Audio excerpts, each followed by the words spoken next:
खुलुमबाय बे समाव बडलेण्ड इंखं टेलिभिजननि स्टुडिअ आं मिथिका नार्जारी दिनैनि गाहाय रादाबफ्राव दङ।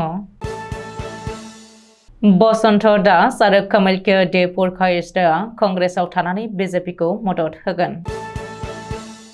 मुंख्लं मनेश्वर बसुमतारीनि मुसुखायाव बिबार बावनानै बाथौ आरज खालामदों। कक्राझार डिस्ट्रिक्ट रोड सेफ्टी कमिटिनि बानजायनायाव कार रेली लादों। गान्दानि गाग्लोबनायाव सासे फरेस्ट गार्डनि जोखोम। सिग्रोमनायनि गेजेरजों हेर'इन आरो सानै हाबा जानायफोरखौ हमनो हादों। सनिया गान्धीआ राज्यसभा एमपिनि थाखाय जयपुरनिफ्राय बिजाथि गसंगोन। नैथि सानाव आबादारिफोरनि सोमावसारनायखौ होबथानो पुलिसआ टायार गेस सावदों।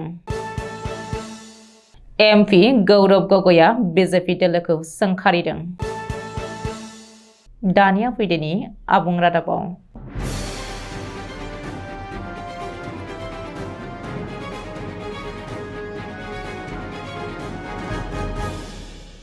आसामाव कंग्रेसनि बिथाया गुगानायनि लामायाव। आसाम विधान सभायाव रां बावजा जथुम सोलिगासिनो थानाय समावनो राजखान्थियारि बारहुंखा। शशिकान्त दासनि लामायाव आरोबाव सानै कंग्रेस दैदेनगिरि। मख'नो गोनांदि कंग्रेसआव थानानैनो बीजेपीखौ मदद खालामनो सिगांदों आरोबाव सानै कंग्रेस दैदेनगिरि। बै सानै कंग्रेस दैदेनगिरिया जादों मंगलदैनि एमएलए बसन्त दास आरो साहा करीमगंजनि एमएलए आरो आसाम प्रदेश कंग्रेस कमिटिनि मावफुं आफादगिरि कमलके दे पुरकायस्थ। मिथिनो हानाय बायदिब्ला एमएलए बसन्त दास आरो कंग्रेसनि मावफुं आफादगिरि कमलके दे पुरकायस्थआ शशिकान्त दासनि लामाजों थांनानै आरो कंग्रेसआव थानानैनो बीजेपीखौ मदद खालामगोन। बेखौबो मख'नो नांगोन दि एमएलए बसन्त दासआ 2001, 2011 आरो 2021 मायथाइयाव मंगलदै बियाबनिफ्राय देरहानानै विधान सभायाव थांदों। रुंसारि तरुण गगैनि थामथि सोरखारनि खुंथाय समाव केबिनेट मन्थ्रिनि बिबानबो रुजुनदोंमोन बसन्त दासआ।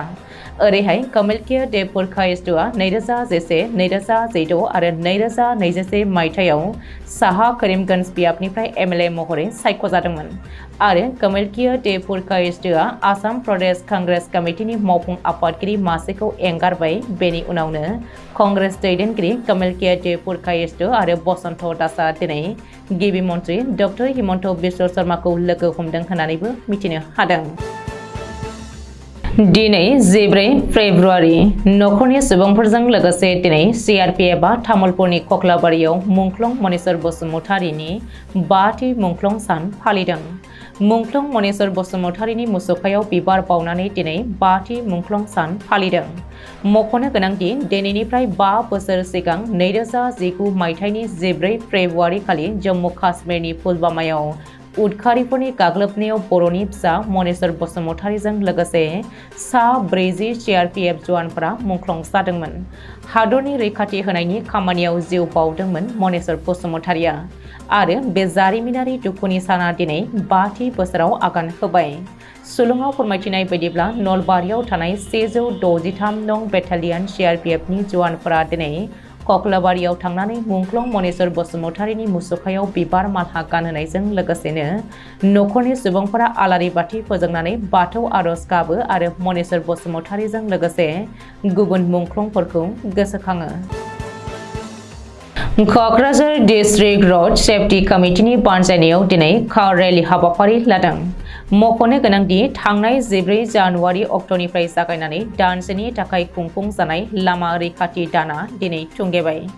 लामा रैखाथि दाननि जोबथा सानखौ लोब्बा लाखिनानै दिनै कक्राझार जिल्ला रोड सेफ्टी कमिटिनि बानजायनायाव लामा सांग्रांथि कार रेली हाबाफारि लादों। बे कार रेली हाबाफारिखौ कक्राझार जिल्ला डिटिअ मावख'निफ्राय जागायनानै कक्राझार नोगोरनि जेडि रोड जानानै music and fine arts college आरो गोदान फ्लाइअभार जानानै डिटिअ मावख'आव फोजोबहैफिनो। बबेखानि बे कार रेली हाबाफारिखौ कक्राझारनि एडिशनेल एसपि नबनीता शर्माया फ्लेग अफ खालामनानै एबा फिरफिला जांख्रिनानै बेखेवनानै होयो होननानै मिथिनो हादों। काजिरङा नेशनेल पार्क आरो टाइगार रिजार्भनि काहरा रेन्जआव थानाय बगपारा केम्पनि गार्डफोरा मैदेराव गाखोनानै मंगलबारखालि पेट्रलिं खालामनाय समावनो मासे जो गान्दाया सासे फरेस्ट गार्डखौ गाग्लोबनानै गोब्राबै जखम खालामदों। सुलुंनिफ्राय मिथिनो मोननाय बायदिब्ला जोखोम जानाय सुबुंखौ पिंकु चन्द्र नाथ होननानै मिथिनो मोन्दों आरो बेखौ जायगानिनो खोहरा मडेल हस्पिटालाव दैथायहरदोंमोनब्लाबो उनाव देहानि हालोदा बारानिफ्राय बारा जानायनि जाहोनाव गुवाहाटीनि एप'ल' हस्पिटालाव दैथायहरनाय जादोंमोन। पार्कनि साखाथियाव पेट्रलिं खालामनायाव मासे जो गान्दाया उनजों फैनानै गाग्लोबनायनि जाउनाव मैदेर बिगोमा आरो फरेस्ट गार्ड सानैबो गोग्लैदोंमोन।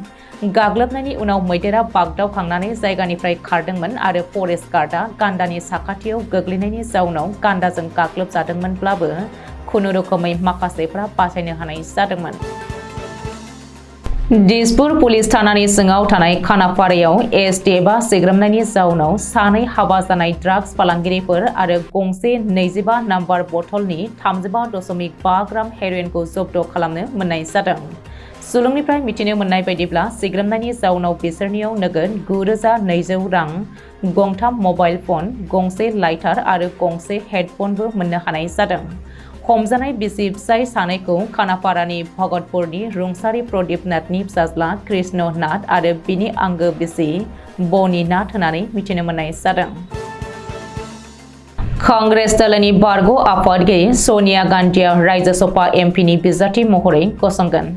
बुधबारखालि दिल्लीनिफ्राय जयपुराव थांदों सनिया गान्धीआ नमिनेशन लानो थाखाय।